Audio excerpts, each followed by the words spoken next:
Hello again, and welcome back to the Betarians Podcast with your host, me, Joe. Why? Why am I still here? I'm kidding. And I'm actually, I've messed up this intro, but I'm going to keep on going anyway, because Mama didn't raise no quitter.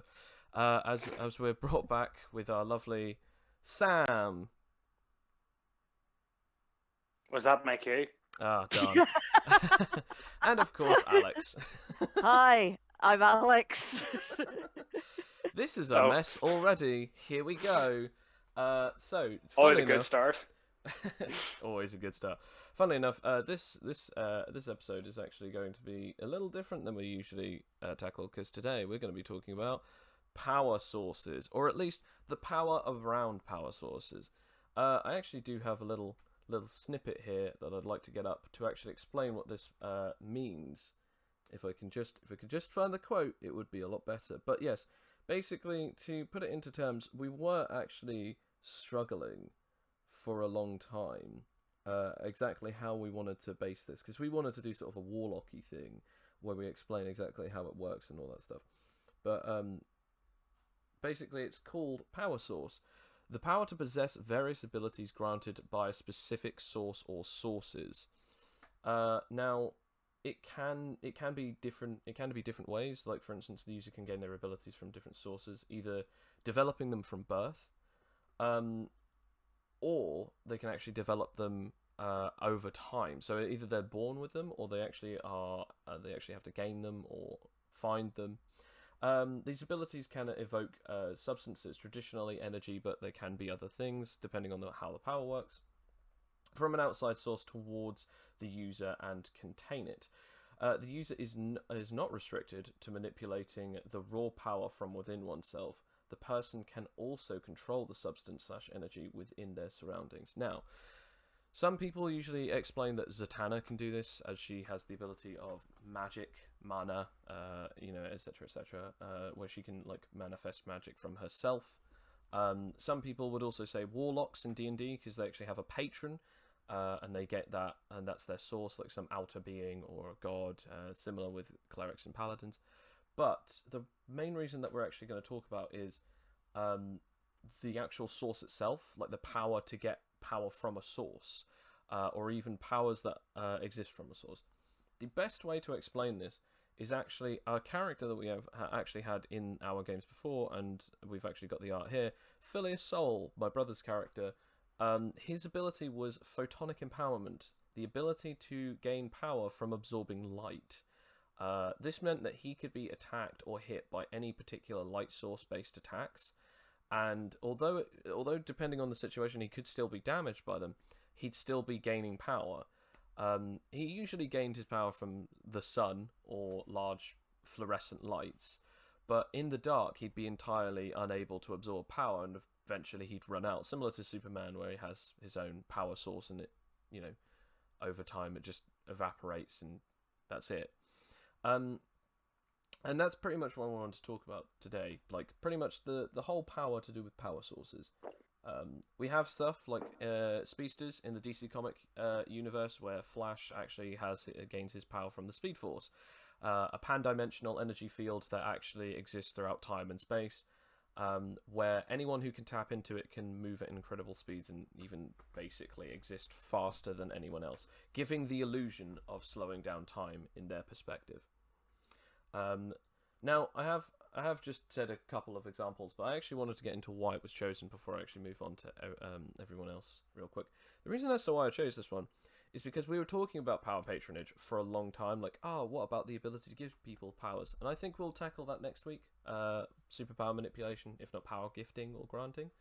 But this week I really wanted to talk about this, but Sam, you and I were talking about how a person can just have a power, or an item that grants them a power, and as soon as that power or item is no longer near them or with them, they don't have their abilities anymore. And we were talking about this back and forth for a little bit, and I said, what about a person who takes power from a patron? Eventually I did a little bit more research, and I think it would be a lot more coherent to actually have power source, so that then we don't actually have to think about who is and who isn't a patron, who isn't giving a power, who isn't taking it, etc. Eventually we just went, power source. So that's why I chose it, because I think it's kind of an interesting ability. Almost everyone in almost every sort of fiction where they have a power takes power from a source, or at least has a thing that their powers come from. Regardless of whether it's actually they are the conduit, or an item, or another person as a conduit, and that's where they get their powers from. So, I would like to hear your examples first, Sam. I mean, I've got dozens and dozens of examples. And by the way, Joe, you forgot Druid, who gets their power from nature. Okay. How dare you? Just thought I'd point that out. Fair enough.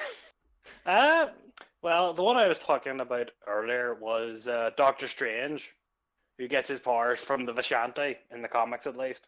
Yes. Who are these trio of gods, like Agamotto is the one most people know of because he has the eye of Agamotto. He's probably his most famous jewelry set.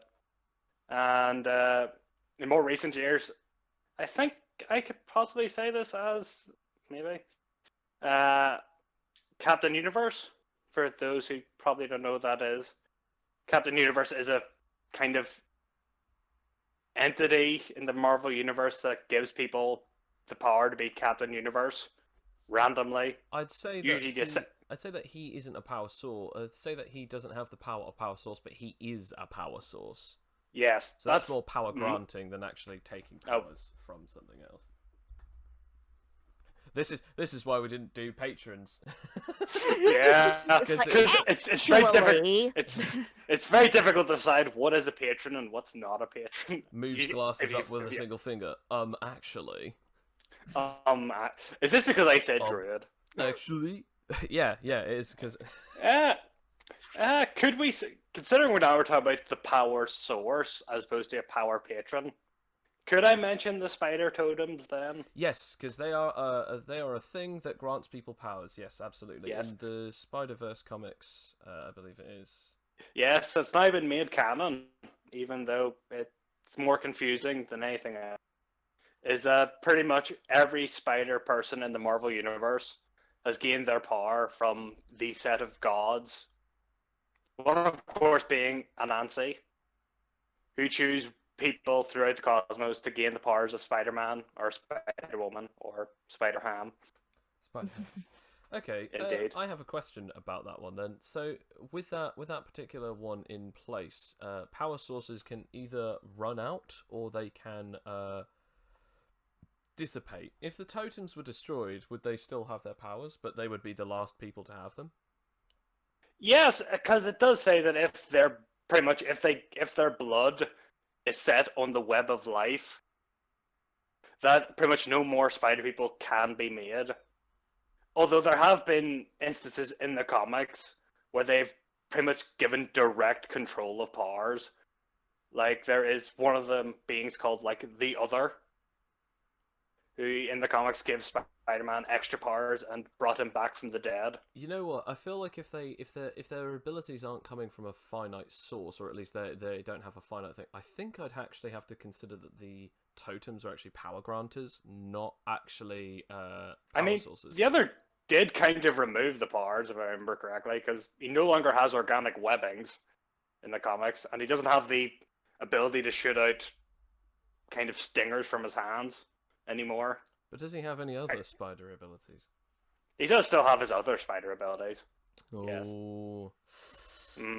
That's still a difficult one. But either way, let's see if Alex has any ones that might be a little bit more on point on the point of the rules here. I mean, well, actually, it fits a little better now with just the power source, like the Green Lantern Corps, because they get their powers with they generate it through the rings, and the rings, generate the power from like this emotional, like natural resource. It's very sciencey, doesn't make any sense, but it's basically to be recharged. So yeah, they definitely the power source has a power source for a power source. Yeah, just go with it. I know. It's not very. Yeah, it's a bit silly, but yeah, that does actually work like that. Like if those. They are one of the most powerful weapons in that universe, so fair enough. Yeah. Yeah, and if you like take the ring off someone, or if they're like, I mean, we have examples in the in Green Lantern where certain Green Lanterns can change color, like just like change their power source, from one emotion to another. I mean, we've had that with Sinestro. Starts off as a Green Lantern, and then he just like decides that he doesn't want to be empowered by will anymore. He wants to be empowered with fear, which he sees as more powerful. So he just switches it up, changes rings, I th- becomes a bad guy. I think the really cool thing about that is that that it's a power source that is a little unique because it does run out of energy. Depending on specific circumstances and situations, they can actually just straight up run out. But there's actually a moment where Batman actually takes off the ring in the Justice League War universe. He takes off the ring and goes, "What does this do?" And he suddenly loses his entire visage and all of this whole facade and his Green Lantern construct armor. And he's like, "How the hell did you do that?" And he's like, "I guess you weren't concentrating." And you think, well, that's it. He can't use his powers anymore.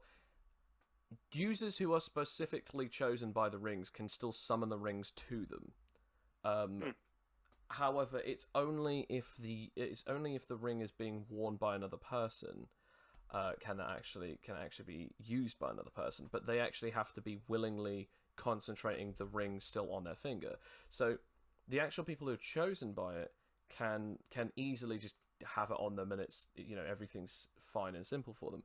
But for the people who have stolen them, it's really difficult to keep concentrating on. I must keep this ring on my finger at all times so that I can then use these cool powers.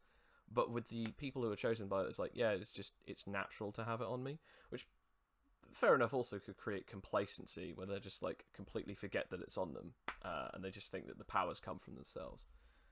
Also, another interesting thing about the energy source, like this electromagnetic emotional field that they're getting from, is that it's in the later comics. I'm not sure if this is still canon in DC, but it's kind of a natural resource that is eventually going to deplete. That's kind of I just think that's kind of interesting. Like this, it's not like a patron, like a god or anything. It is like oil. Eventually it's just going to run out, and that's why anti-heroes,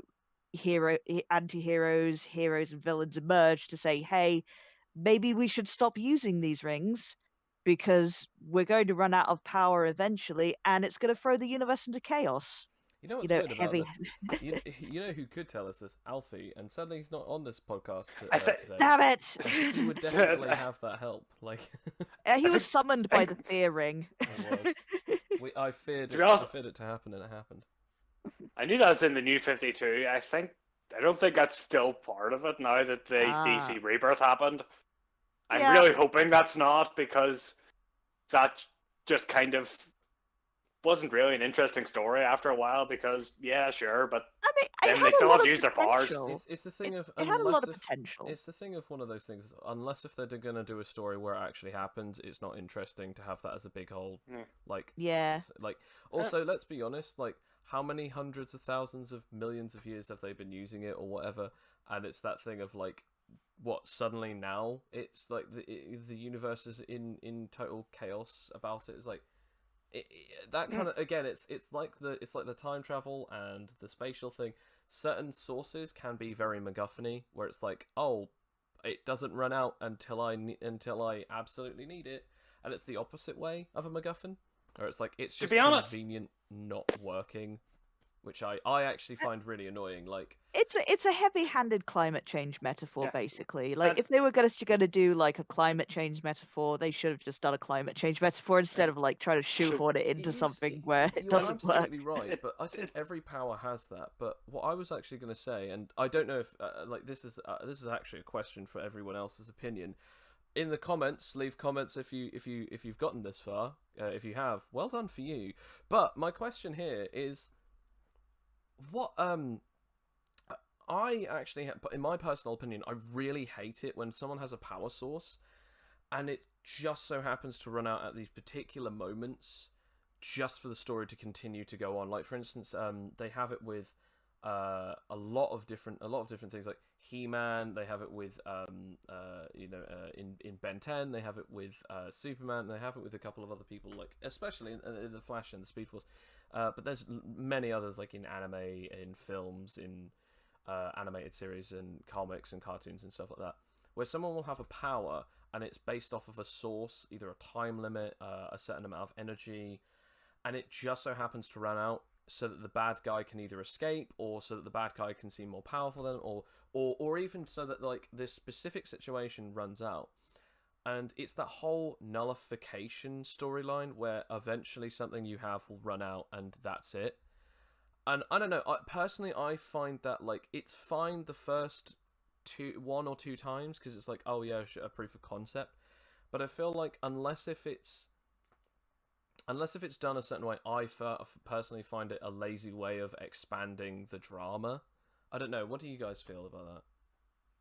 It really is just depends on how it's used, really, because like, yeah, it's like when it's used over and over again, it's just a MacGuffin at that point. It's like if it's like it only has impact if it's used like I think once and maybe twice, because after all this time, you've got like someone who is like powerful and seemingly unstoppable, and then suddenly hitting, oh yeah, I can't block this, I can't get around this, this is bad. That's where the real drama happens. But if it's just sort of like, yeah, okay, and then he gets nullified and then the bad guy escapes again for the 50th time, it's just repetitive, really. So yeah, I think it is just like, I don't think it's like many tropes, it's like it's not inherently bad, if it's used in moderation.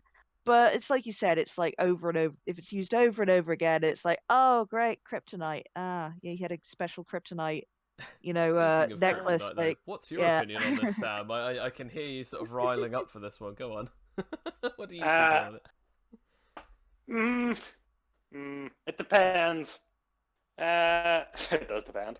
I've seen many comics where they've done that before, and quite a lot of times it's usually halfway through a comic, just so they have more comic to comic. Yeah.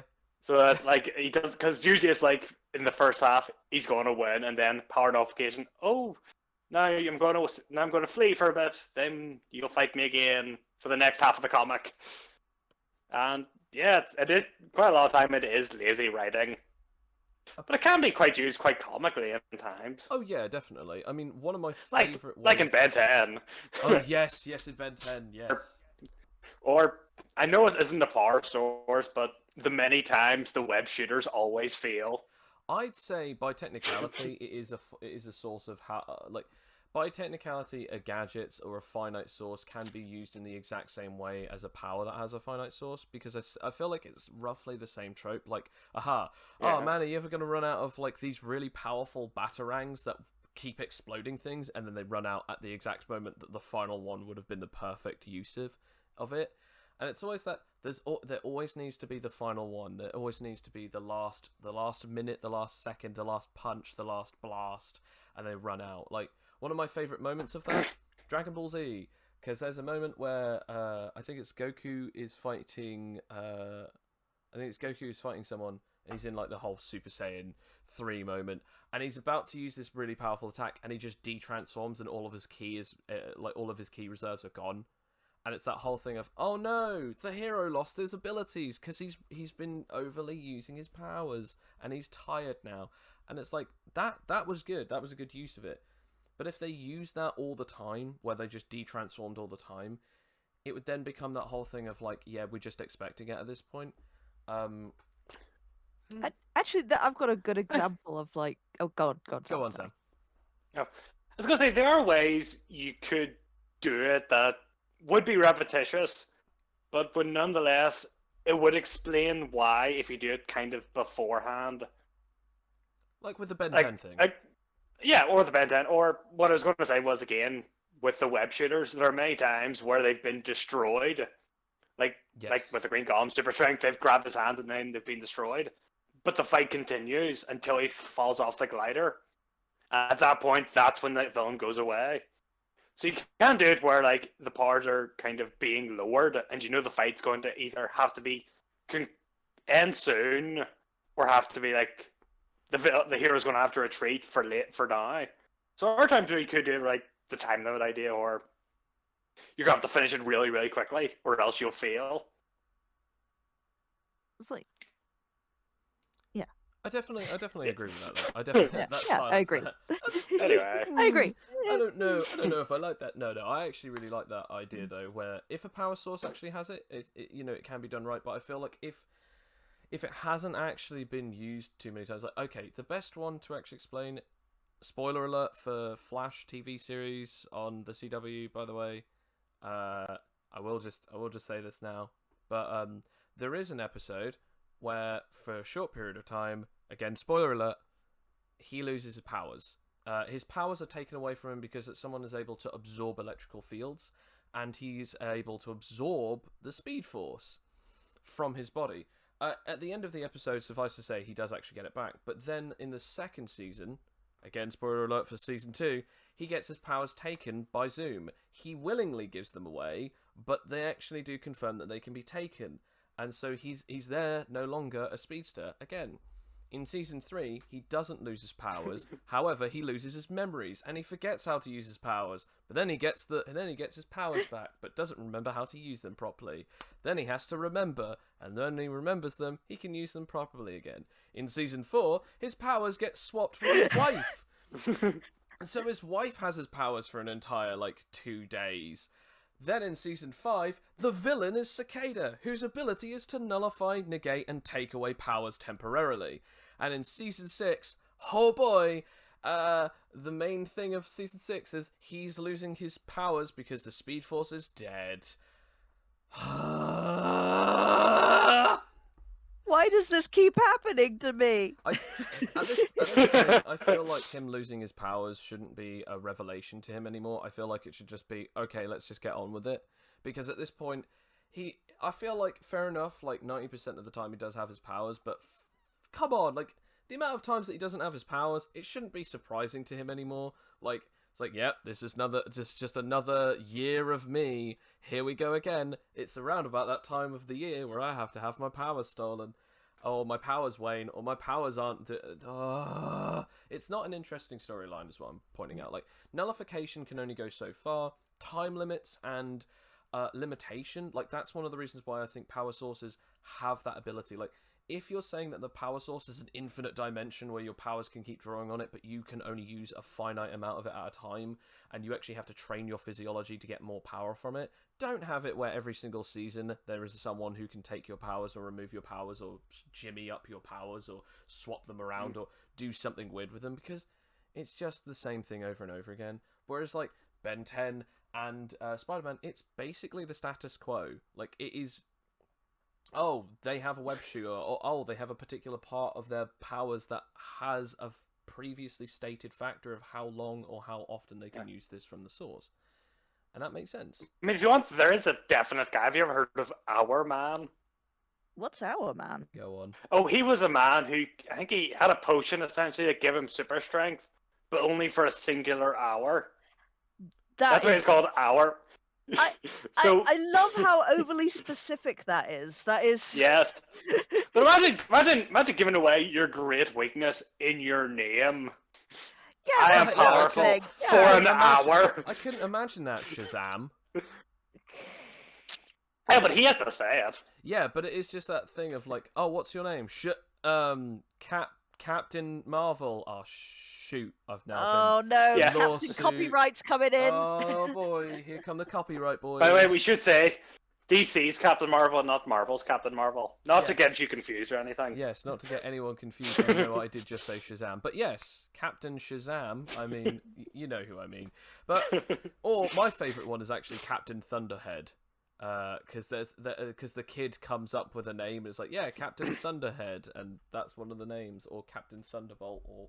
But I still feel I like that, actually. Captain Thunderbolt, because I think, isn't he called Captain Thunderbolt Ross in the comics, in the Hulk comics? Is he General or is he Captain? Oh, General Ross. Oh, okay, never mind then. Yeah, he's General. So I just really like the concept of young kids discovering their powers and just choosing their own nicknames and then getting older and being Oh man, that was so cringe. Noob Killer Like, 69. Ah, what was it doing?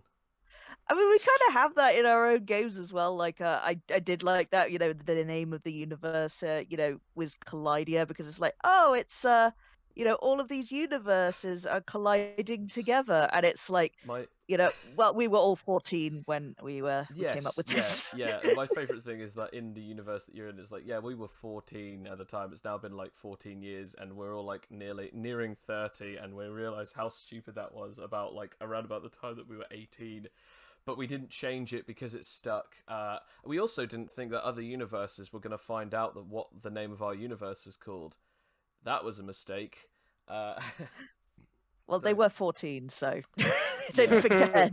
Again, yeah. So that's another reason why I did that. Like, I like writing plot points like that, like where it's more of the sort of like relatable stuff. But the power source thing I actually wanted to talk about before we actually get into group questions is actually how can it be used in certain situations. Obviously, there are the ones with Phileas where his power came from light and sunlight, and then Zinzarina, who gained their power from darkness. Like, the longer they were in the shadows, the more energy that they stored up, and then they'd be able to at one point activate it, and they had a time limit.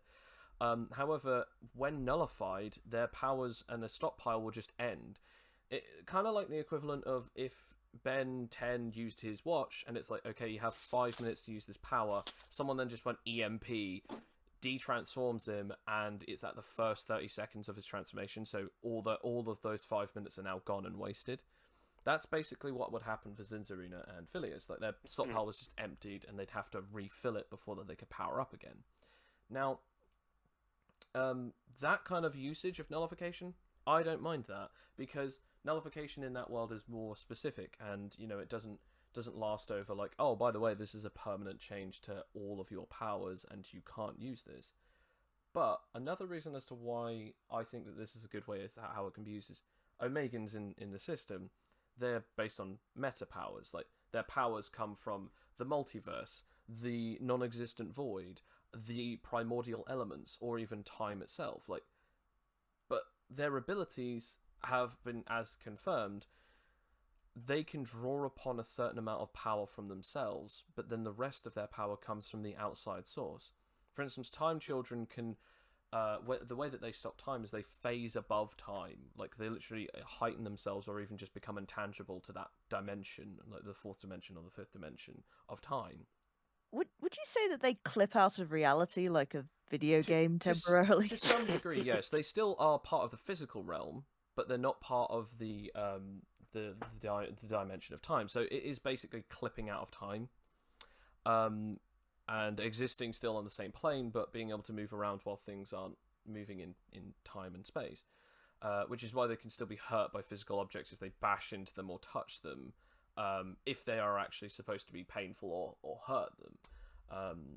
They got the cheat codes basically. Pretty for much. time and However, space. if they're in a dimension where time doesn't exist, like for instance, if they're in a dimension where the Anemon children and the Void children can create a small pocket dimension of their own energy source, which doesn't have time, so it just loops back around. So it's just like, oh, if something is brought in to the world, like say for instance, a person is brought in, and then in that dimension they get cut up. The cuts then just go back to the way that they were supposed to be before they got cut, because it's reset to the way that they were when they first entered. A time child can't stop time because time doesn't exist there, and that's the exact same reason. Like, but they still have certain abilities like super dexterity. Anemon children have super strength. Void children have super strength. But Havoc children don't have these weaknesses. They only have the weakness of the particular element at the particular time. They can generate this amount of energy. For instance, they can generate light, lightning, fire, ice. They can even create physical impact blasts and slice things up, because they're based on the literal forces of the most pure forms of destruction, which is elemental and physiological and kinetic damage. But if you were, say, for instance, in an area where it's so cold that fire can't ignite, they could still use ice and lightning and energy. But if you were supposedly in an area where all light is just completely swallowed up, then they could still use like some other forms of other abilities.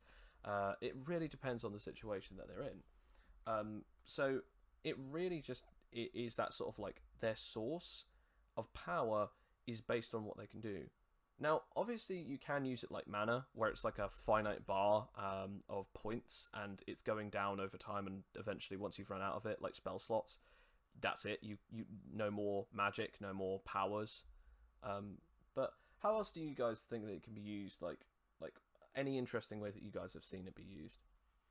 Well, I mean, there's like, I mean, it's a lot of environmental based stuff for in the interesting ways that I've seen it used on television, at least. Anyway, like if you have your power source, from only one particular element that you can that can be found in the natural world, then then you're gonna you could be incredibly powerful within that only specific environment, like just have all of these incredible abilities. But when you're out of that environment, it's basically like, yeah, you know, you're useless.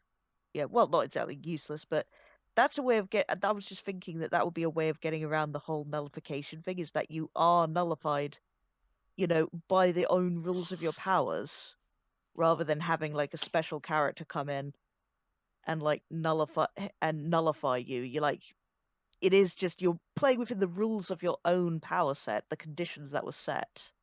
Yeah. Yeah. What about you, Samuel? To be honest, I was thinking pretty much the same thing Alex was thinking. Damn it.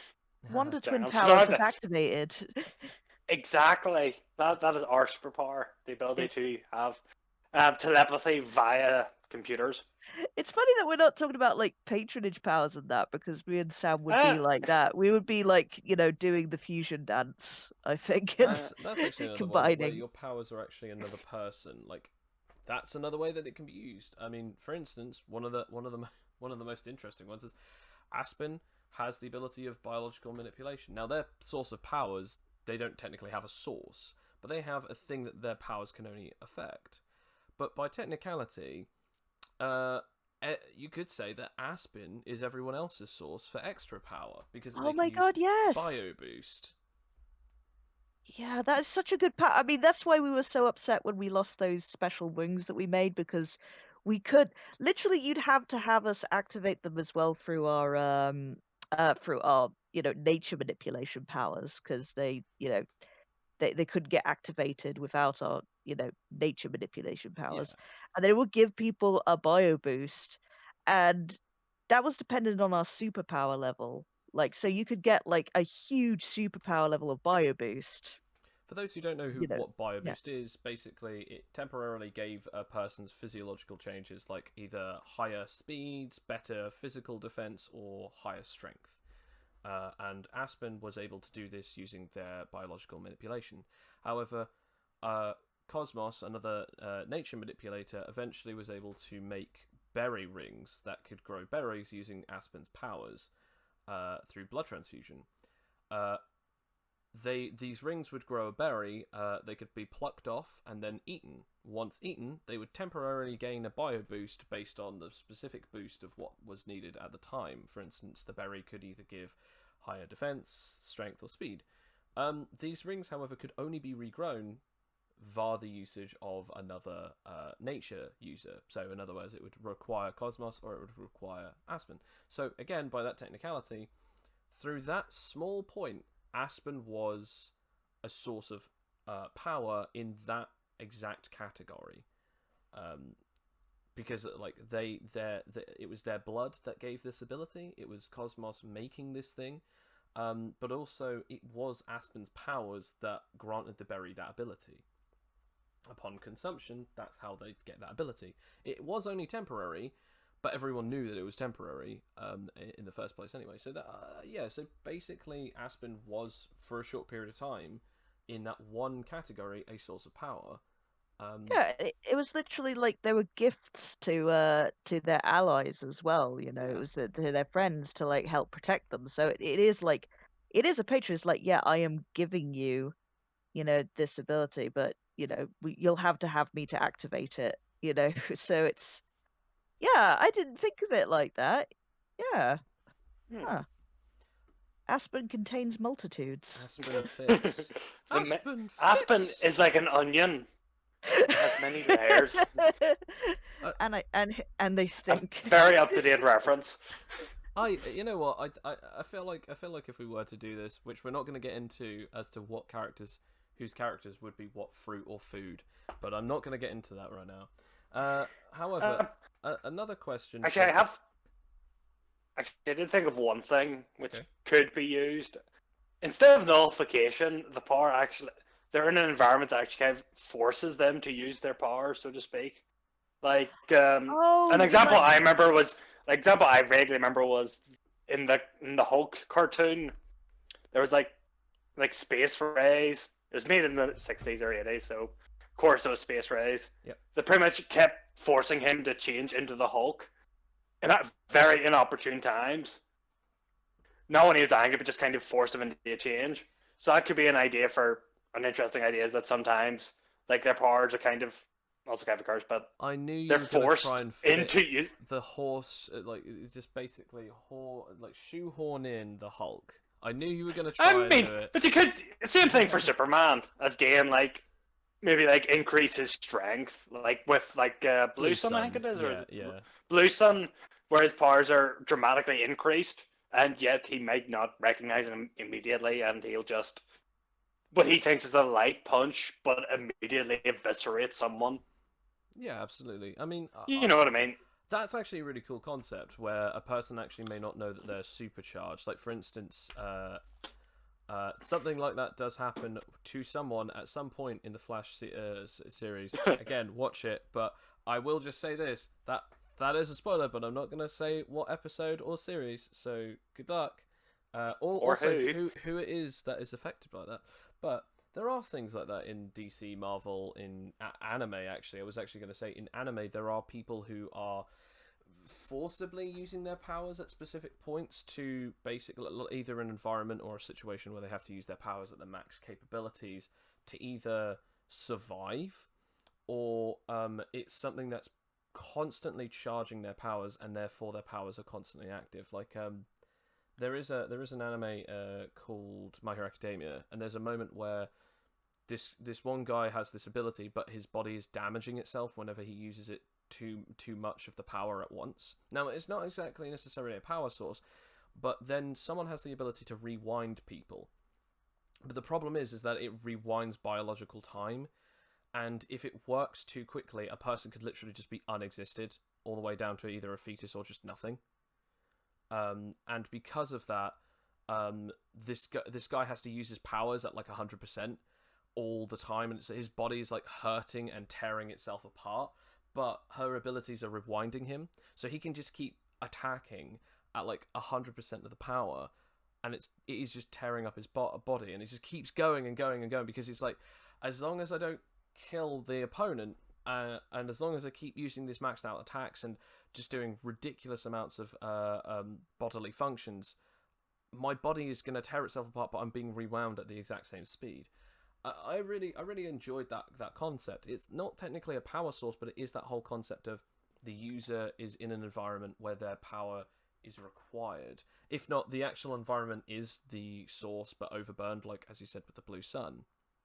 But I was actually going to say one last thing before we go on to the questions, which is a power source that I actually kind of enjoy is amalgamation, because the power source, or copying, the power source is everyone else's powers. Either whether it's because that each power that you copy has a time limit after copying them, or even just the fact that you have to be within the area of the person to copy their powers. It is that exact circumstance of man, if I lived in a world where no one had powers, I would never know that I had this power.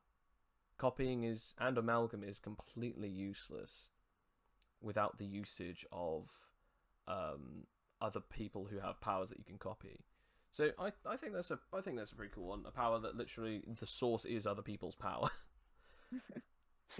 So we'll go on to the last few questions. Although actually, I'm gonna do a Sam now, and I'm gonna quickly sneak one last one in, which is power sources. being used as a MacGuffin / anti-MacGuffin, like as an excuse. Seven Deadly Sins. They use that with a character called Escanor. His power is sunshine. During the time of day, he is this massively powerful, ridiculous like powerhouse. He can use like pyromancies and holy fire magic, and he's just like super strong, incredibly durable. And when it gets to a certain point of the day, he starts getting weaker and weaker until eventually gets into the nighttime. If it is nighttime, he literally can't use his powers, and he becomes a scrawny man. Like that's it. Like that. But that's his physical body. Like he's just a really weak person without it. That's just it. But then during the times of day, he is like this ridiculously powerful monster. And like that to me is kind of interesting, that the way that they actually do funny little things with it is that they pre-establish it. So they already established that, yeah, it's based on times of day and points of night. They establish how powerful he can be, but also how dangerous it can be around others. And finally, they then establish that his ability can only work at specific points, and because of that, they have to make sure that he isn't always in his powers, in his powered up state. So that's kind of all of the things that we've talked about. It's an environmental thing because it can only be during the times of day. It's the fact that there's a nullification sort of storyline with him that works well because that he has only a certain amount of time that you can use it.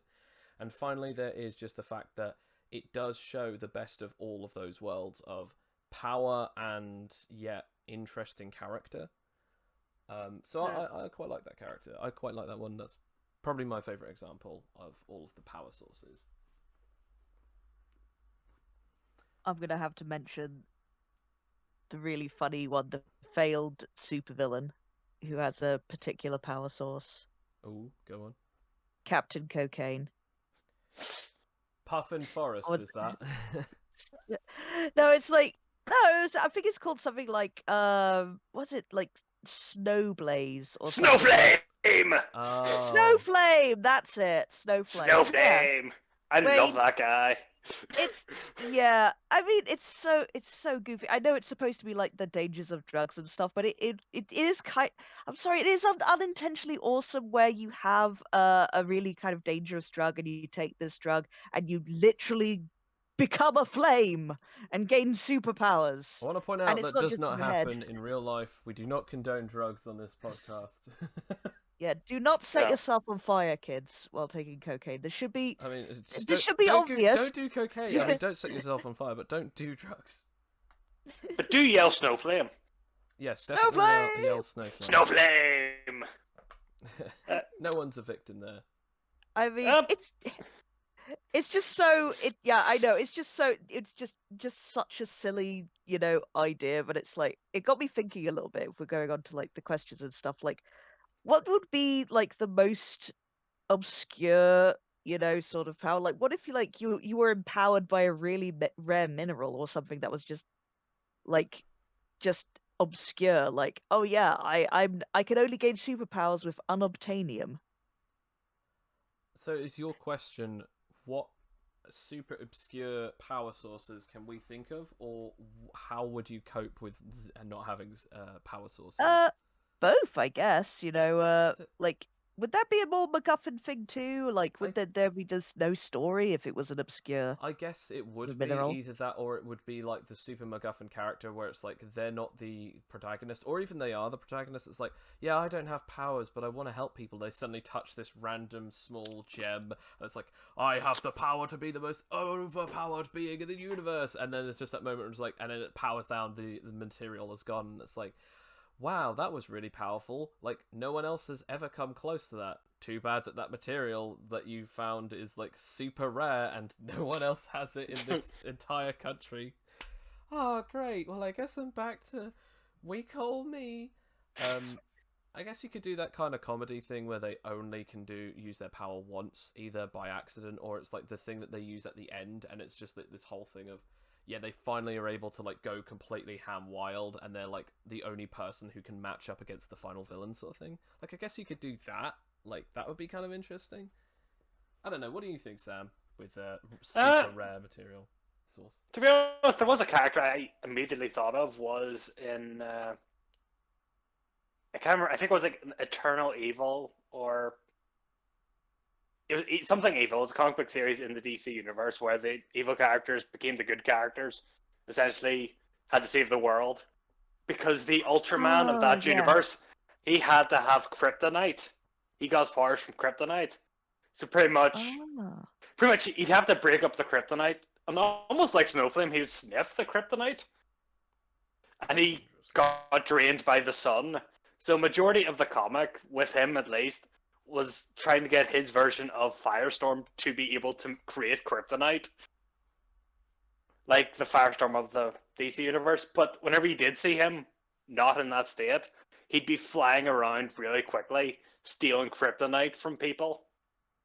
So that is one of the ideas you could do if he does need like unobtainium, but it has to be destroyed first for him to get his power. So it's like a literal finite source of I have to consume or use up this stuff to gain my powers.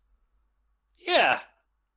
Is that either he has to try and find someone who can create more, or he essentially has to, or they essentially have to keep moving about, getting more and more, and just trying to sustain themselves until someone can create it. I think you and I basically have come up with pretty much the same example, which is, I think the best one for a super rare one would have to be powers that stupidly outweigh the downsides, but that, like, is the fact that this thing that you have the source of the powers from diminishes or is destroyed to sacrifice for this amount of power. Because I feel like the power source would be entirely useless if it was like in the storytelling, not the actual mechanics of it, but like say for instance unobtainium, and you finally have a piece, and it's like as long as you have it around your neck or in your hand, you are ultimately unfairly overpowered.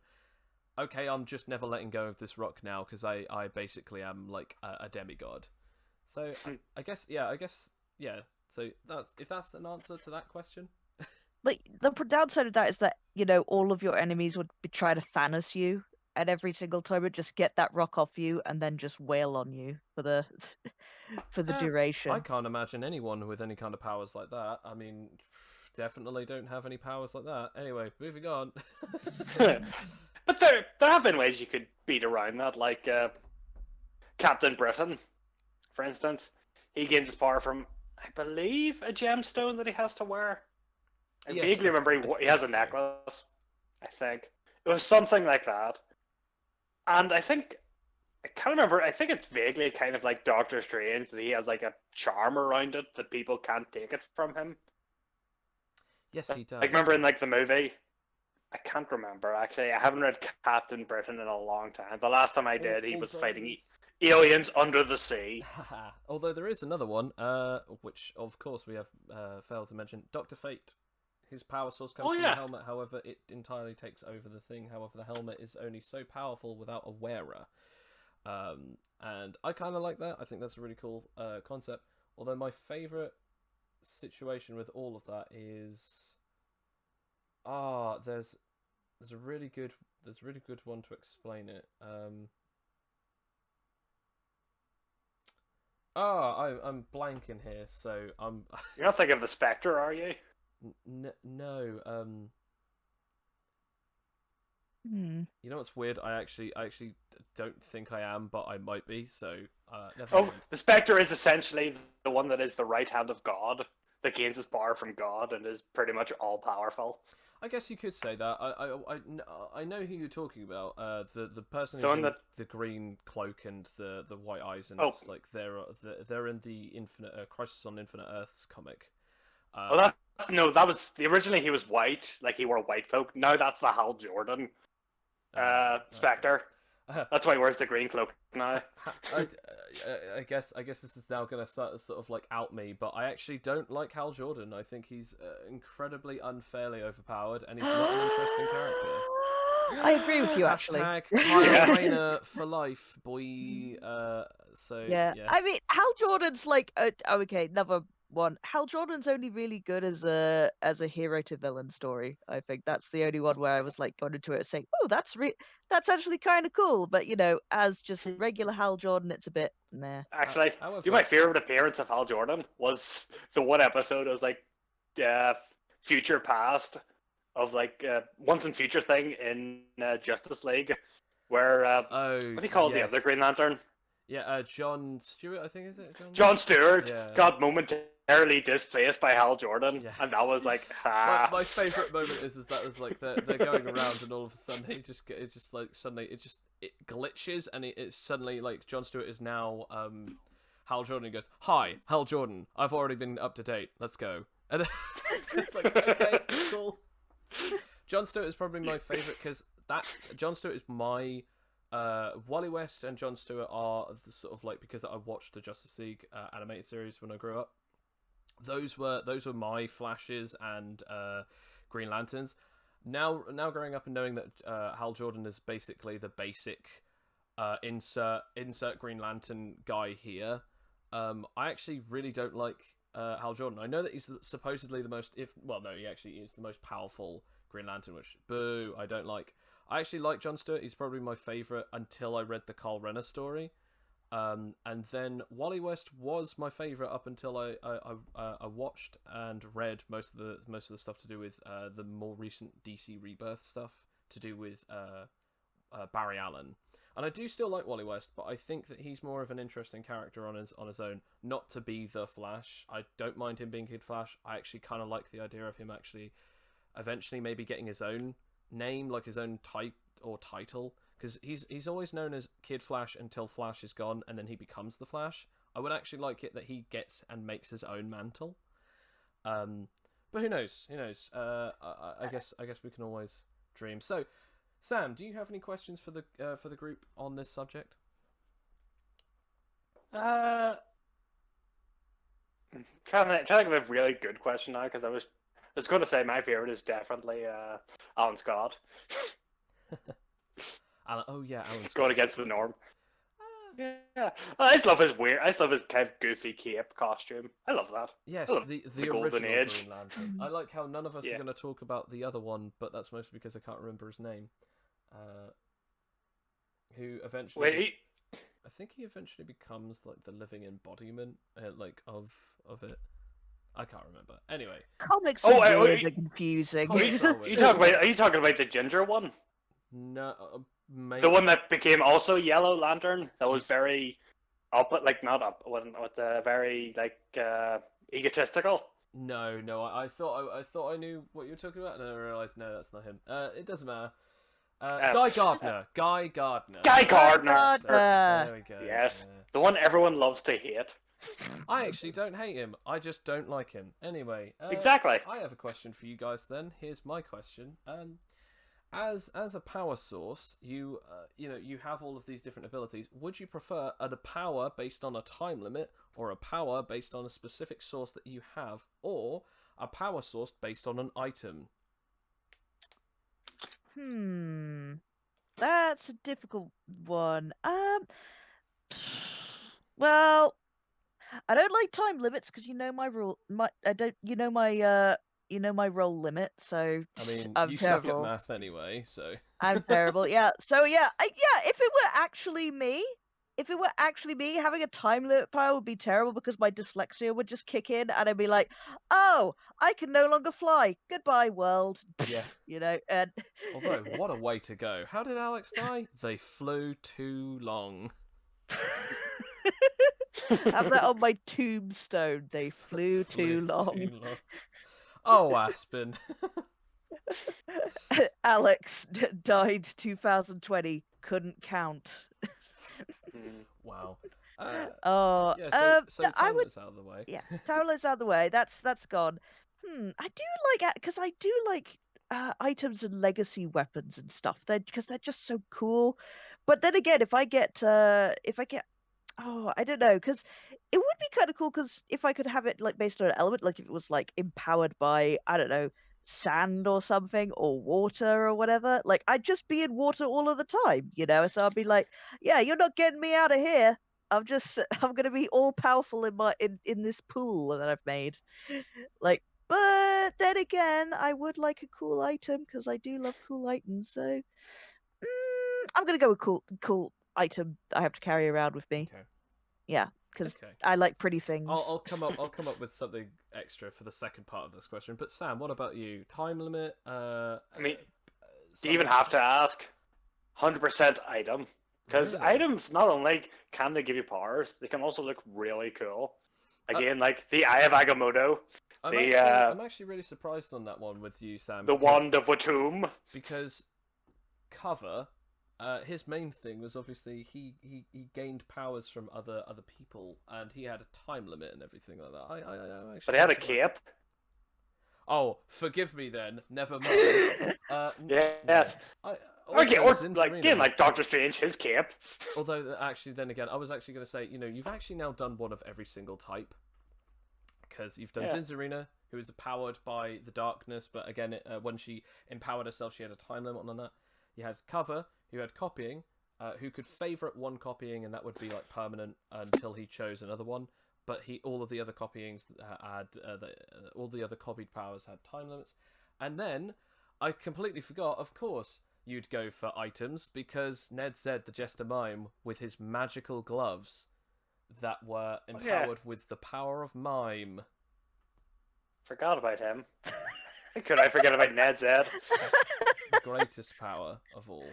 Indeed. Okay, so the second one is... the second part to this question then is, okay, so since you've both chosen item, your item has to be something that is odd for you to keep on your person. However, it cannot be something that would normally be on your person. So here's the question, what would it be? That's very oof. You're kneecapping me right there. I'm just like, ooh. I mean, you walk in the store almost all the time, or at least you used to, in different types of weird things. So to be honest, I'm looking at that penguin hat, thinking that's not weird for you, Alex. So, you have kneecaps yourself. Great. I mean, that is true as well. I just want to say on the updates on the hats, I have more hats. So when the quarantine has ended, you will see all of the new hats that I have got for myself. Oh so... no, this is much worse. You'd be like, come on, extend the lockdown, come on. I need to get more hats. I guess, yeah, you know what? It would probably have to be some kind of weapon or something, because then that would be great. Because first of all, like having like a katana, I got a lot of katana envy when Alfie put up that picture of him. So I would like a cool weapon, but it's like, yeah, I would not be able to go into shops with that. I would not be allowed on planes. Like it would be so annoying, because then like you could just kneecap me, you could just like absolutely gank me by like, I'm just going out shopping, they won't allow me with my katana, so it's like, aha, I'll just shoot you in this I'll just shoot you in this Tesco's. What about you, Sam? Damn it. I mean, I must admit, I don't dress as eccentrically. So pretty much most items would look weird on me, like necklaces, rings, circlets, hats. Because my head is, for those who haven't seen me, and for you who have seen me, Connor, my head is a bit big. So most hats don't actually fit my gigantic head. That could be it, though. It could be the one hat that fits your head. An overly large hat that is actually too big for your head, or an overly small hat that is too small for your head, like comically too small. But if I had to go for any item, mostly because, although Edna Mode says no, I say yes. I do love a cape. Yes! Because then it's like, why do you have that cape, Sam? No reason. Is that cape giving you superpowers? No. Why are you flying? I've always been able to fly. Don't pull the cape. Because, capes are really nifty. That is true. Okay, fair enough. I am not disappointed with either of those answers, to be fair. Yeah. Sam, but if you wanted me to go for a less one, probably like an amulet. So if I was to choose one, I would actually probably choose a particular environment, and I'd actually have to go with sunny days. And my ability would I have to be honest, as much as I like Escanor's abilities, I'd want the ability to be able to increase, manipulate all of the heat around me to cool things down to the point of which that the hotter it was around me, the more ice I could generate. And then at night time, obviously the problem would be then, since it's no longer daytime and it's no longer sunny and hot, if it suddenly cooled down, oh boy, that wouldn't be good for me because it would be cold. So I'd have to start a lot of expensive heating is all I'm saying. But that would be really useful in certain situations. Like basically, I'm literally hot when it's cold, or cold when it's hot. But, That's just a living hell. Like, I don't know I'm about never that. comfortable. I don't know about that. I would like that. I mean, I know that we've already said like what powers would we want to have with certain abilities, but I definitely think that that's a pretty cool ability to be empowered by heat. But then when it's cold, you do kind of feel it a little bit more. I feel like that's a fair enough downside because at least if you feel a little chilly, like that would be bad. I mean, no, obviously there is always that other one, but I mostly say it now because I am currently sat in my room. It's sunny outside. And in a minute, I'm going outside. It is hot. I am sweating. Hot tamale. I'm sweating. So, Sam, do you have any questions for the group? I did have one now. Now that I think about it, what kind of, say, example you did gain your power from a patron of some sort? Can we do a question? Yeah. Okay. If you had to gain a power from some sort of sentient entity, what kind of sentient entity would you prefer to go for? So in other words, if I was getting them up on speed dial and they were like, "Oh, come on down to real fake doors," or "Come on down to Cthulhu's house party," I'd be like, so I get to choose through all of these. What one would I specifically want to choose? Yeah. Okay. I feel like weirdly enough, Alex is probably going to have an answer for this one. So No, I actually don't. I actually really don't like what deity is because, well, the ones that I can think of, I really don't want them to. I really wouldn't want to ask them because they're gonna have like ironic consequences for me. Like Khonshu from Moon Knight, like he looks really cool with his like dead bird head and he's got the powers of the moon, but Moon Knight's not doing so well. okay, Like, I'm gonna have to do it then. I'm gonna have to say it. Sanguine from Elder Scrolls series. He is my boy. First of all, he comes up to you and he's like, "Hey, do you want a drink?" "Yeah, sure, I want a drink." "Hey, do you want to drink more?" "Yeah, sure, I want to drink more." "Hey, do you want to drink even more?" "Yes, please." And then we completely pass out and supposedly go on a rager for 3 days. Wake up completely unknowing of what happened, and apparently I need to find a staff that I won. I find it, find out that he's now a demon, and he's like, "Hey, here's my staff that can summon servants. By the way, I'm the demon of partying, boy." I'll be like, "Oh, damn, man. Yeah, I want that." So, yeah, if he said to me, "You have the ability to do this thing," and he was like, "But I'm afraid, like, if you take my contract, you have to party it up with me and leave all your friends and family alone because you come into the demon realm and you have to drink till you can't drink no more." I'd be like, "Sign me up, boy." Because I'm not the biggest party goer. Like, I'm really not. But to be honest, that seems like a win-win situation. Like, yeah, it's like, especially you if die, you like, you become a soul, you go to this other plane, and now you can drink and eat and do whatever debauchery for the rest of eternity. Like, I'm not gonna lie, a guy who's like, "By the way, here's my contract. What's the deal? What horrible things do you have for me?" "More partying and more rewards." "Cool, sign me up. Where do I put this? In my blood? Cool, let me tear my finger off for you." I mean, it's like, I mean, when you put it like that, I mean, As someone who is afraid of death and potentially what might be on the other side, if a demon came to me and said, "You get to party alongside with me," I'd be like, I mean, I don't like the ideas of demons, and I don't like making deals with them, but at the same time, if I had no other choice, it's gonna be a problem for me because as you know, I don't drink because it like really messes with my medication. I'm just not that much. I'm much more mild, you know, and so I'd be sort of like, you know what, Sanguine? Like, can I just have a cup of tea instead? I was like, all right, deal's off. But You're yeah, too yeah. too lame. You're too More lame to join beer! my party. More beer, mead, wine, and vodka. I think, although another part of him is like, I'm gonna have to say this because otherwise Coin will get upset with me. It's not just drinking; it's doing pretty much anything of any. I think it's gluttony, lust, and like I think envy or greed or something like that, where it's basically like just eating too much, like just constantly keep eating, drinking heavily, doing all sorts of weird debauchery. Like it's kind of like the weird kinky things as well, and it's like I'm not all the way into that. I'm pretty mellow and chill, and I wouldn't mind some beers. But in all honesty, out of all of the pacts that I've seen that you had to take in that game, I'd sign me up. I'll be a warlock.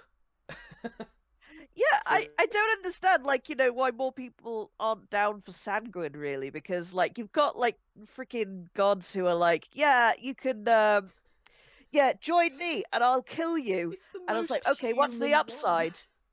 Yeah, what's the upside? What are you talking about? I just want to kill you. No, here's a base. By the way, I'ma send my boys after you. Oh boy, here's becoming a werewolf. By the by, after you die, I now have to hunt you for the rest of eternity.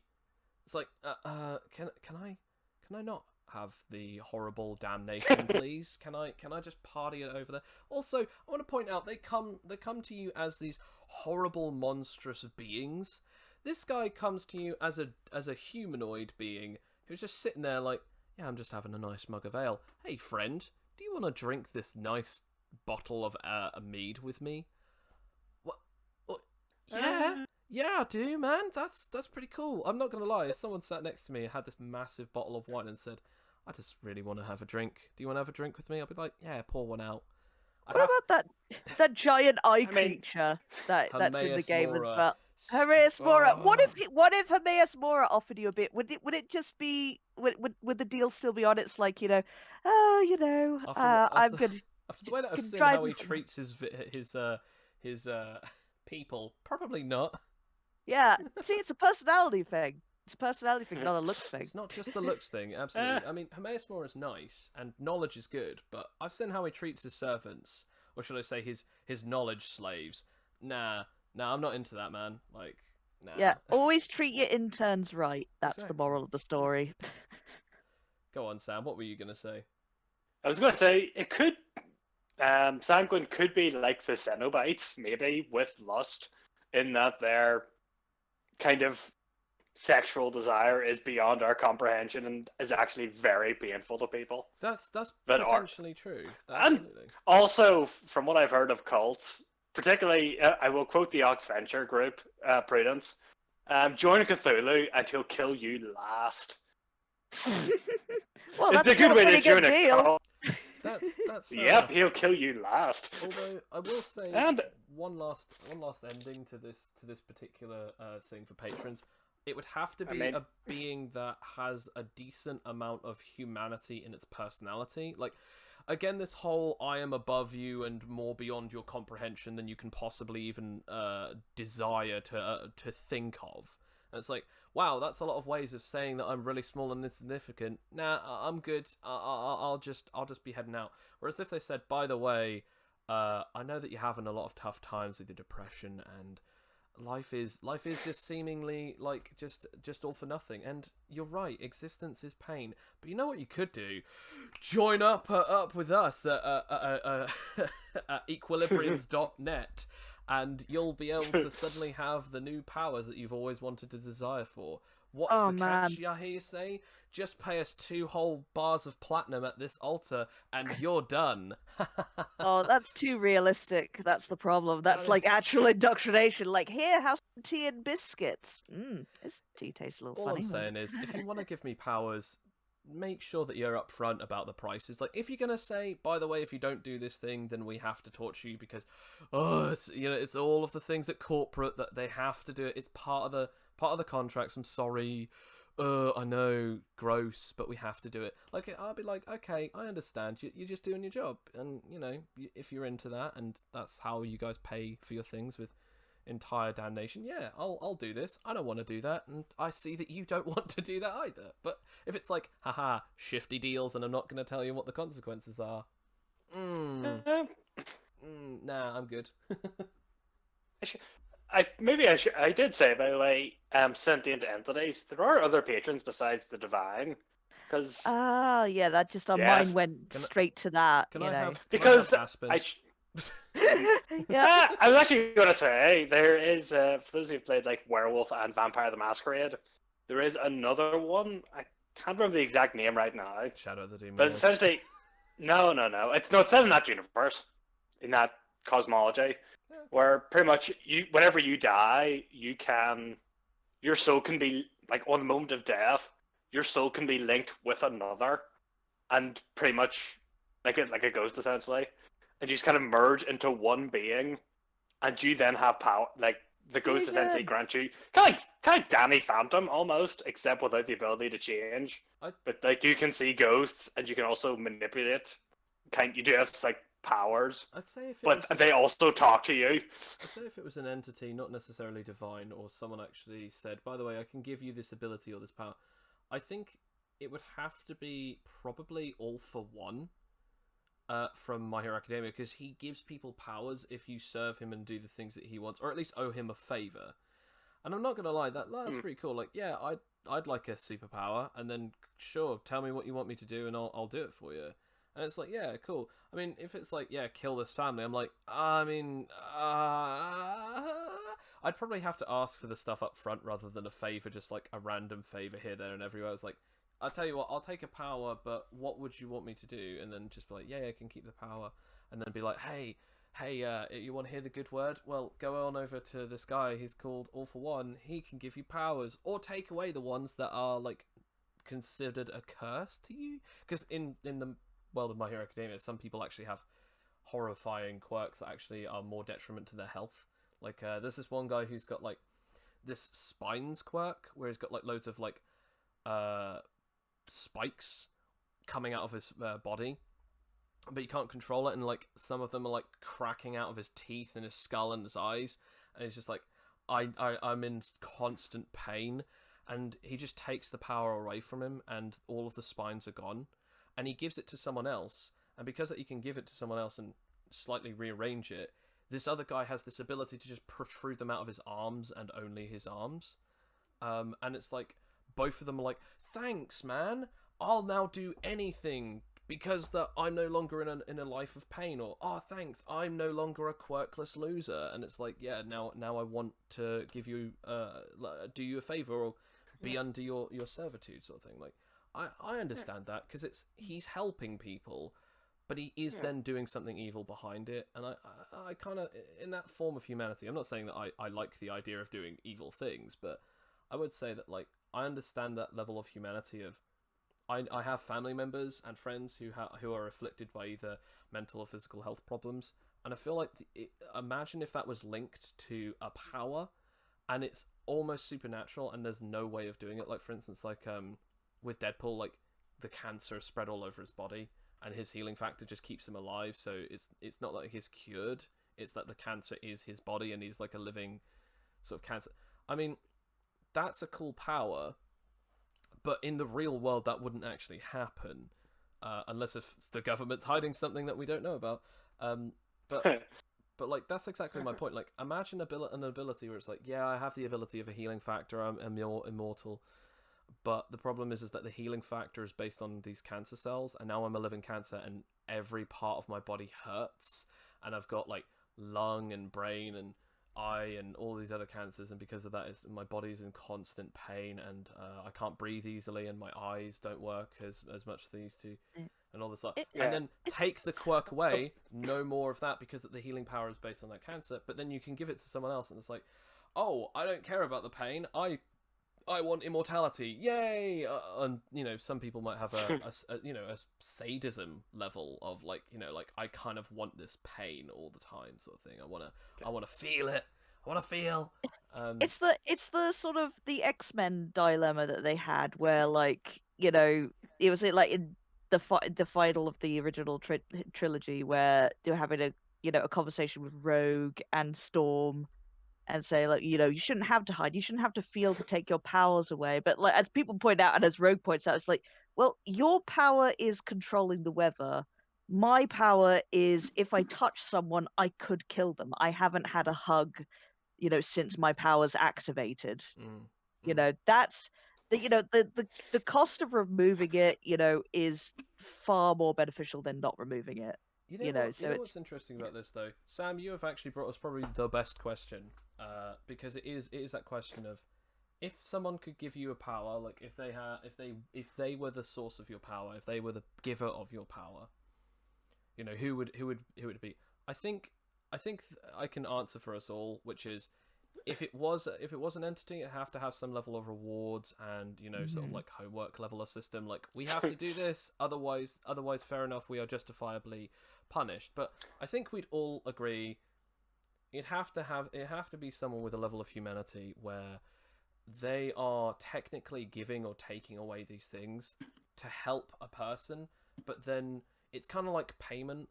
Like, we're giving you this medicine, so could you now do this thing so that then you're better? Like, for instance, like it is kind of like a really horrible, evil way of looking at it, but that is basically the world that we live in. But imagine if, instead of like, oh, we're sorting out the treatments over time, it's like, yeah, here's one easy fix. However, it costs now 1 year of working for these people, or one favor that we'll call upon at any given time or moment. Like, instant fixes, if not complete fixes, and even having that, like, that's not a perfect system. I'm not saying that is a perfect system, but that's not a perfect system. But I definitely believe that it's a good system for a power source. Like, if you want to get your power, at least get it from someone who that actually is doing it to help you or to help someone else. There is actually there is one, like, with it was like when I was researching Patronus powers, there is like one type, I forget what it's called, but there is a kind of superhero system where they get their powers and their abilities and equipment through branding. Yes. Like, they actually basically you have to get sponsored literally by a company in order to actually get it. And it's like, you adhere to the same rules as you would any other company. It's like, okay, behave a certain way, don't embarrass us, plug the product at any time. And it's like, I mean, yeah, it's not awful, but I'd still feel like, kind of dirty doing that. It's like, ooh, I'll have to, like, sponsored by Coca-Cola. I'm not gonna lie, if someone actually said to me, by the way, you now have the ability to fly and or teleport, oh, but you have to sponsor Coca-Cola at least once a day, or even for an hour a day you have to go somewhere and sponsor Coca-Cola, I'd be like, yeah, I can do that, because guess what? Now that I can teleport anywhere, I can now do multiple jobs without the requirement of, like, using up petrol and fuel or instantly getting from one place to another. I could be the ultimate delivery driver ever without needing to deliver anything. But is there a limit, though? Would you? Well, would it be, if it was League Shadow Legends or whatever? Okay. Yeah. Hang on a second. I have to point this out. If League Shadow Legends came to me and said, by the way, we can now give you the ability of limitless teleportation, but you have to now plug League Shadow Legends, I'd be like, is it real teleportation? If it's real teleportation, then yes. I'm sorry. Certain things I would have to do, but I will say, that teleportation, unless if something is of the same equivalent of teleportation, probably not. So, the last question is, power sources, are they being used, or will they, / could they be used in Animite Tales, the tabletop RPG that I've been developing for the last 3 years? Yeah, I'd say so. We've got photonic empowerment. Well, it is limited to certain things, isn't it? I mean, well, I guess with the apostle system, you could say it's like you kind of have deity. I know for a fact that there are more minimum of 6 powers that technically use it. Yeah, so there's it is limited. Like, you can use it, but like all of our examples, I think you would have to like, perhaps homebrew it, with unique attribute system or like tweak it a little bit. Like in the quote unquote vanilla game, like you don't have like branded superpowers, sadly.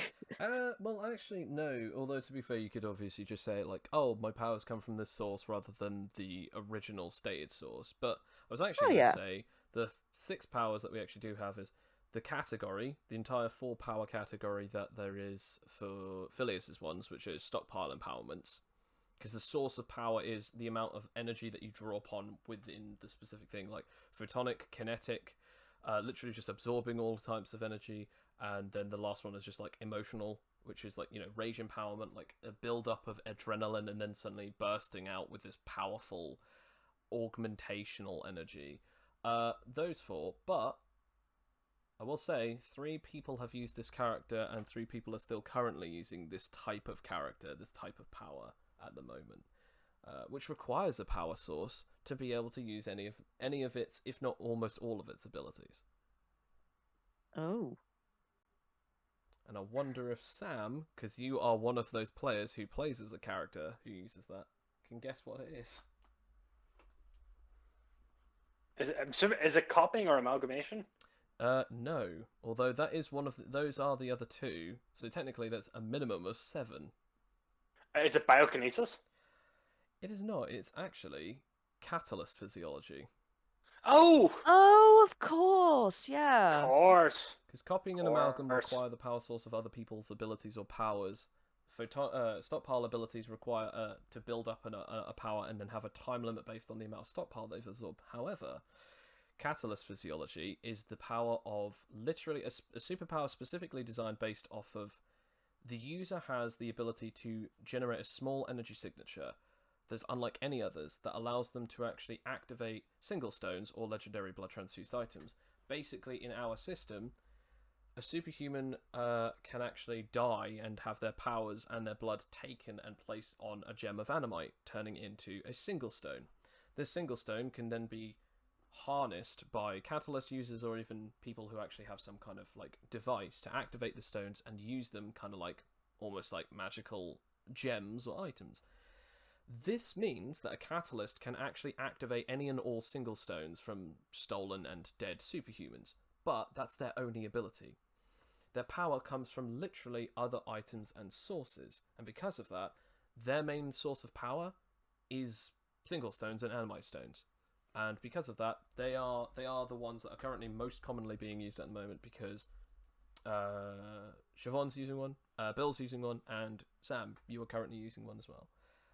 I actually like them. So I do too. They could be ridiculously overpowered. I mean, it's one of those things where it takes a lot of preparation. I think they need certain things like because they get it from from their powers from other people and other things. But you know, if we can like what was it? Also, like Alfie did Selenius as well, where he became a catalyst user, and he was also a master smith.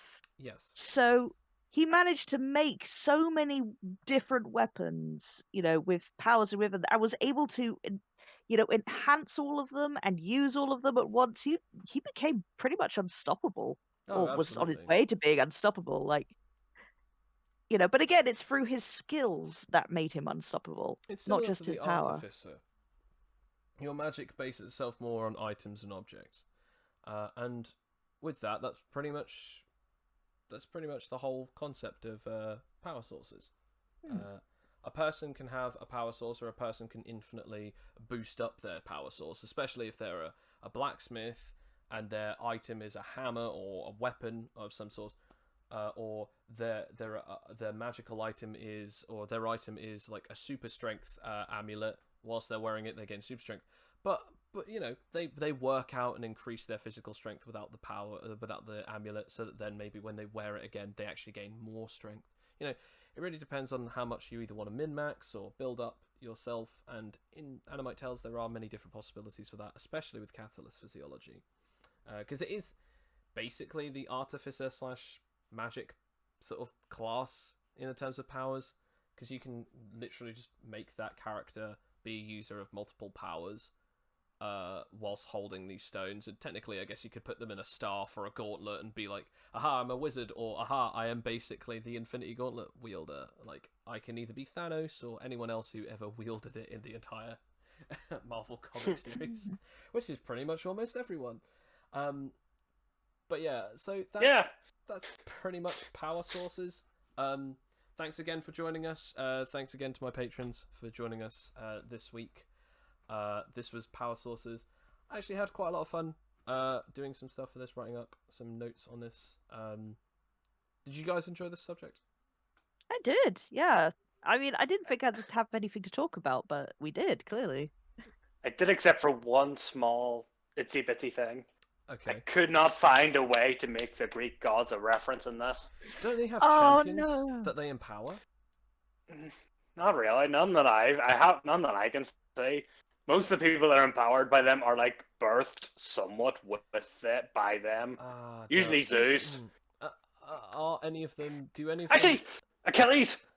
Yes. Powered by the river Styx. Yes. Yes. There you go. Not powered, but he gets his power of invulnerability or up to his ankle from the river Styx. But then again, Boom. didn't they say though that's more like a physiological change than it is actual power source, because even if the river Styx dries up, he still has that power, and his Achilles heel is a weakness to his physiological form. Yes. So Okay, it's not then. power no. God, no. Oh, I almost no. they all have their own vague powers, but I don't know really how they. guess- Zeus from his lightning bolt. But Zeus is powerful he without actually- it, isn't he? Oh no, but his actual ability to use lightning was given to him by the 100-handers, I think they're called. Then in that case, You there know- we have it, guys. There we Yeah. go. We did it, Because guys. his gamers. lightning bolt is actually kind of like not his. He was given it as a gift to defeat the Titans. Then there you go, guys. If you had any other ones that you wanted to talk about or anything, put them in the comments below. And of course, as always, we will be talking next week about something else. Next week will be superpower manipulation, aka power granting, or power granting, aka superpower manipulation. So I look forward to speaking to you guys about that next week. Take care and have a wonderful week. I'm now going to jump in the pool.